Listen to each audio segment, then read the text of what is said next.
All right. Well, we're going to talk, I think, for the next 40 minutes with three readers, critical readers, about our little book. But in this little book, we wanted to ask big questions.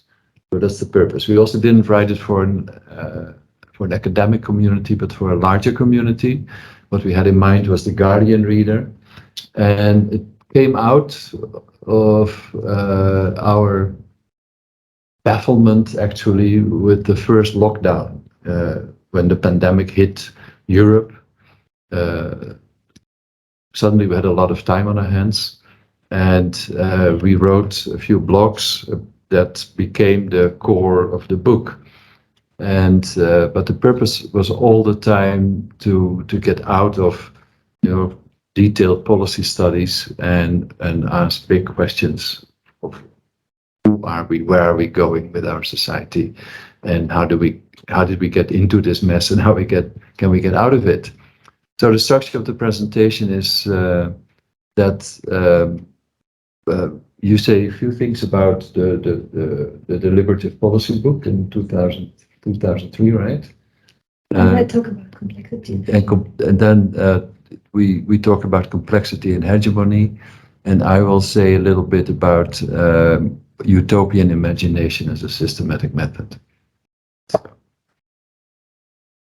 Thank you. Well, thank you, first of all, for having us. We're very happy and especially honored that some of you agreed to read some chapters, and we will be very grateful to hear what you think about it. As Henrik said, we started really writing this book because I didn't feel I had a lot of time in my hands. I was still head of department, I should say, but we tried to understand what's going on. In retrospect, it might not have been a very good idea to publish a book with the term pandemic in the title when everyone wants to be over it. But what we try to do is, first of all, also explain why we haven't acted on the situation of the world as it is. By now, it's very common sense to say that the pandemic has put a light on what's wrong with our institutions, our economy, our society, rather than having created those problems. The pandemic has exacerbated it. But there have been a lot of analysis of what's wrong. So why did it take the pandemic for everyone to see it? That's one thing, and I will address this question.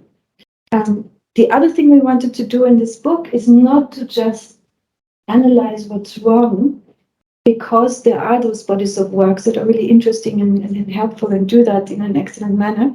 But we wanted to go beyond and think of what could a better society look like without pretending that we have the conclusive answers. But the social theorist Jana Bacevich in Durham, she wrote a short blog post once where she said, we're not acting on the present because there's no vision of the future that makes it worth acting on the present. So what would such a future look like? I don't think, as I said, we have fully succeeded, but I think we have argued in which ways or what kind of elements such a future should have and how it should be put together. But this is what Henk will talk about, and also what the chapters speak to that some of you have read. I will briefly start, as it here on the slide, with two predicaments that we argue explain why we haven't acted so far on things that we know are wrong. To put it very bluntly, that we haven't acted on the fact that our society, including our economy, destroys the planet and makes people sick. I think this is not an overstatement to say, to describe the situation. So one is complexity, and the other one is hegemony. So some of you might be familiar with especially Henk's work on complexity. The complexity we understand really as a human predicament that cannot be wished away. It describes the intrinsic structure of the world we live in. So it's a characteristic of social and material reality. And of course, it is very different from saying something is complicated. Combustion engine is complicated because of how the different parts slot together and how every element needs to be understood and planned in order for the system to work. But a complicated system can, of course, be predicted. A complex one cannot. So far, so good. This is well known. But I think what we don't understand so well, and I think when I say we don't understand this so well, I mean in general, there are people in this room who understand it much better than most of us. But what we don't understand so well as a society is how can policy making act on complexity? How can we act on complexity? So many of the institutions that we have, the processes that we have, are catered to complicated rather than complex challenges. This is what the law of unintended consequences amounts to. As we all know, policy solutions that are well designed, well intended, and address real problems can not only be ineffective, but they can make things worse. So what does this mean for us? It means that we need to harness complexity. Here I'm using a term that Henk has used in his own work on complexity and other scholars as well. So we need to harness complexity rather than resisting it or denying it. We actually, in the second half of our book, offer or argue that we need a new metaphor also that guides acting on complexity. I'm not going to talk about this now because we will get to that later on. Within complex systems, emergent outcomes, to use the terminology of complexity, signify that the features of the parts cannot fully explain the whole. This, as I said, contradicts traditional policymaking. And policymakers that do not acknowledge and harness complexity attribute the failure of those policies to individuals and to individual behavior, and that's part of the reason we believe that nudging is so hip at the moment and so popular. The second predicament, yes. Yeah, just the second predicament, you can even go to the next one. Yeah, okay. Thank you. Is hegemony. And we use the term hegemony in a particular way that is not congruent, although it is related to how Gramsci uses it. But we use it really in the book we call it cognitive captivity. Now we actually use the word imaginative captivity because cognitive had some connotations that we didn't intend. And hegemony, we believe, is really the second reason that explains why we haven't changed these practices. They are so detrimental to the well-being of people and the planet. So hegemony makes us unable to look beyond our own practical horizons in a world that makes sense to us, where we live, breathe, and know our way. We don't think beyond the borders and categories of this world. We have been socialized into specific systems of practice and judgments, and the features of these systems become self-evident to us. And I think this is important because we cannot just think ourselves out of hegemony. Even our moral assessments, our ethical considerations are shaped by hegemony. Hegemony confers intellectual authority to designated experts. It withholds it from others, such as ordinary citizens and marginalized groups. So, for example, think of the awe with which the pronouncements of central bankers or industry captains are always received, while the actions and statements of climate activists are dismissed as eco-warriors. So hegemony shapes our moral sensibilities and instructs us how to feel. And this is what makes it so difficult to break free from hegemony. So taken together, we argue that hegemony and complexity go some way to explain why we haven't acted so far. Because we cannot, if you change one small thing, everything else is changing and is affected as well. So I'll hand You should say why Wittgenstein. Yes, why is Wittgenstein on the slide? Thank you, Henk. Wittgenstein is on the slide and also the door handle, as you can see, because designed by Wittgenstein. Is it the same? Yeah. Oh yeah, that's the one The that actually. Wittgenstein house. Yes. In this book, the title was Culture. In German, the title is very different, so I can only think of the German title now. But this was the book that came out in 1978. Wittgenstein uses this example of the door that a man, he says, is tries to open, and the person pushes the door and can't get out. So the person is captive in a room because it doesn't occur to the person to actually pull instead of push. And I think this describes the current hegemony very well. All right, over to me.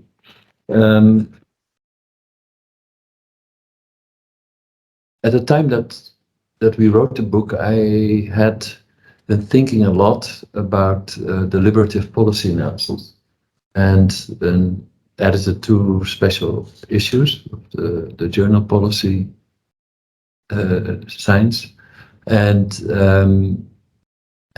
where we explained what kind of methods were in use by people who used deliberative policy analysis. So they were,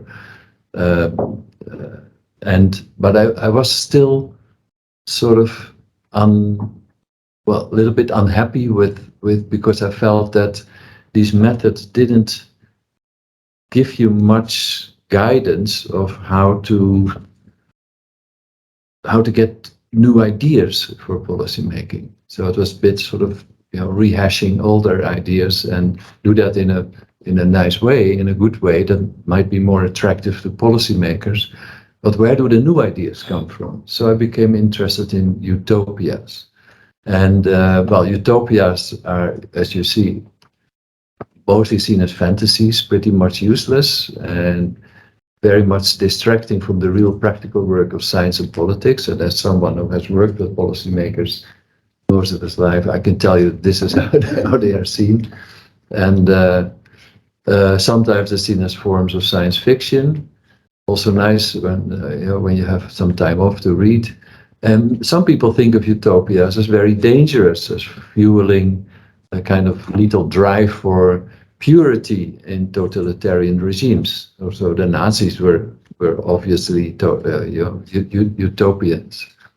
There you see three stern old gentlemen: Saint-Simon, Robert Owen, Charles Fourier, so out from the heydays of utopianism in the 19th century. There were many more. Karl Marx was a utopianist, Robert Morris, the great designer, and you can go on, Walt Whitman. But if you start looking into it, you will see that utopian imagination is a constant in human history, and it is often used. It was often used as a systematic method in social theory. It disappeared actually more or less in the 20th century with the rise of positivism.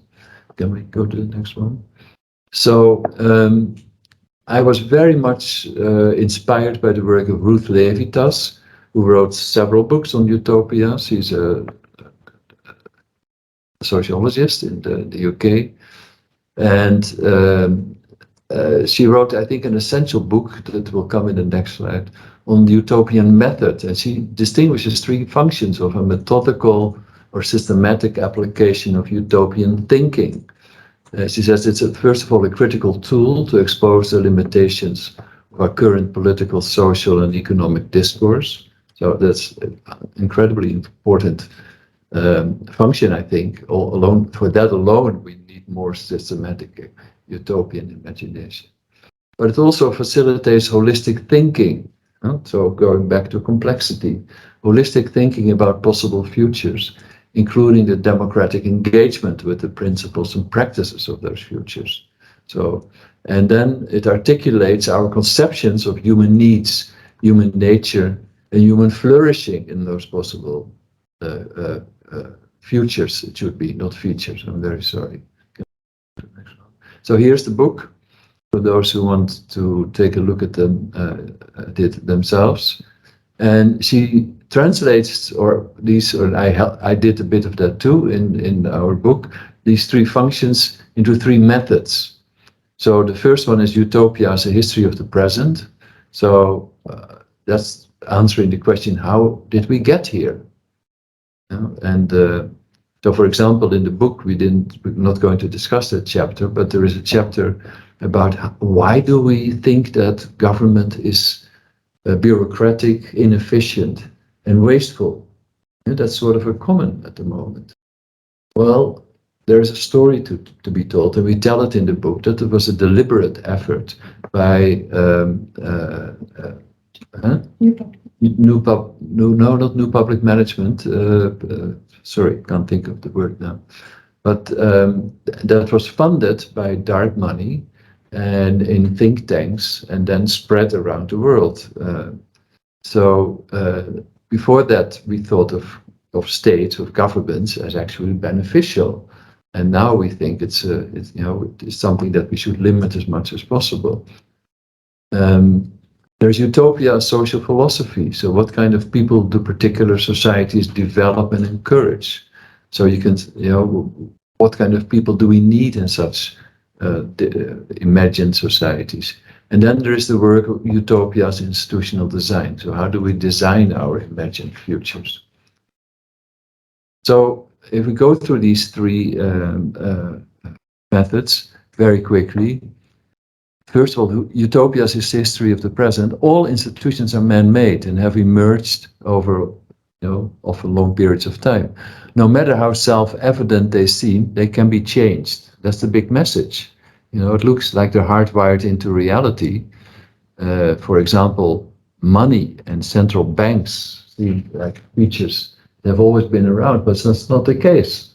The central bank is something that emerged in the 19th century, and then very haltingly and with much criticism of people. And the aim of this part of utopian method is to reconstruct the current situation in a particular domain by asking yourself the following questions. Who brought the domain as we know it into being? What are the assumptions that sustain the current situation? Incredibly important question to answer. What utopian images does the current situation contain? Think of the market. The market is a huge utopia. Doesn't exist, but in reality. And can we envision a different, less dysfunctional institutional setup? So the aim is to denormalize what is taken for granted and to break through hegemonic thinking, to prepare for thinking outside the box and to come up with a coherent vision the good society. So utopia as a social philosophy, the second part of the method. So each society encourages certain human traits. So for example, we often say that neoliberal market economies foster individualistic competitive behavior in citizens. And Levitas says human flourishing and well-being entail a view of what human beings are, that is a view of human nature, and a normative claim of what is good for them. So in this method, we ask the following questions. How does human flourishing look like in our domain of choice? Be it health, housing, finance, you name it. What human needs, capacities, skills, and dispositions are required to enable our vision of human flourishing? And how do we bring those human needs, capacities, skills, and dispositions about? And the next one. And that's the institutional design element. So once we have envisioned and formulated possible futures, the hard work of designing the institutions that embody, carry, and make possible those futures begins. And those institutions concern all the fields of collective problem solving. And I just listed a bunch of them there.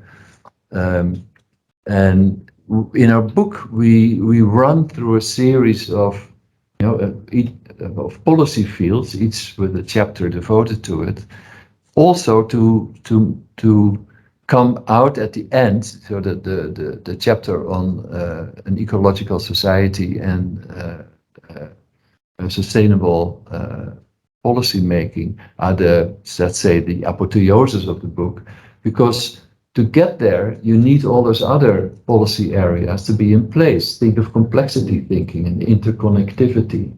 So, for example, to get a new Green New Deal off the ground, you have to to reform the finance system. There's no other way.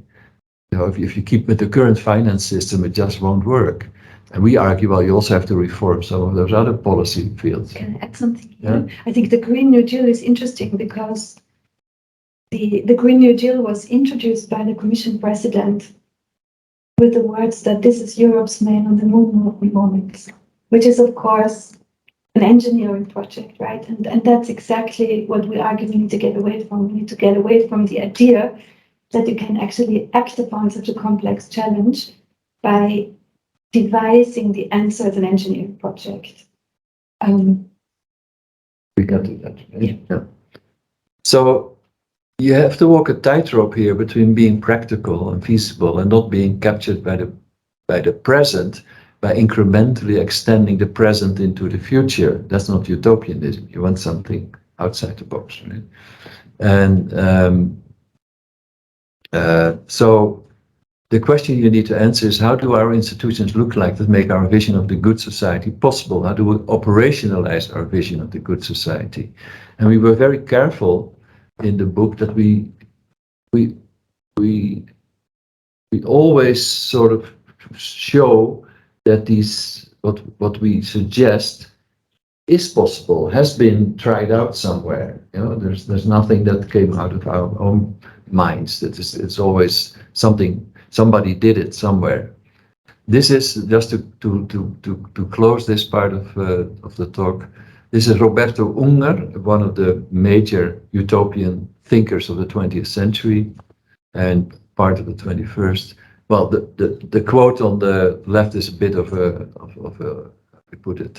calendar wisdom, but I like the quote on the right. The public intelligentsia insists upon the supremacy of technical policy analysis and practical problem solving by experts. Yet this programmatically empty and de-energized politics fails to solve the practical problems for whose sake it renounced larger ambitions. So this is a pretty good description, for example, of the fate of social democracy in Europe at the moment.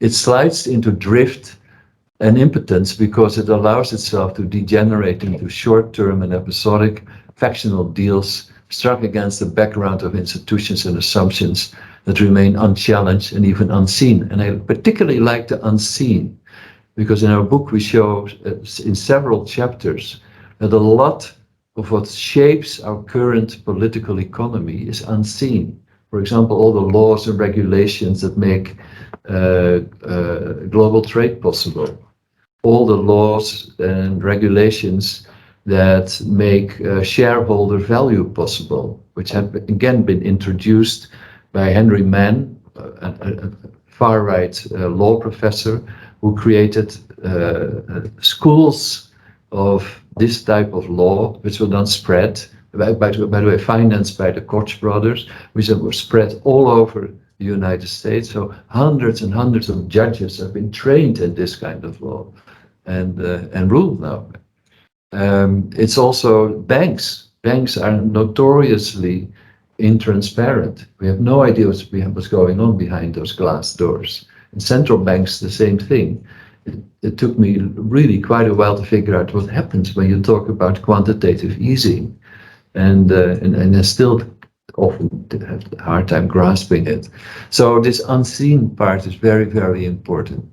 Okay, let's leave it at that, and that's something else. So yeah, there's more slides, but we can go there if you want to.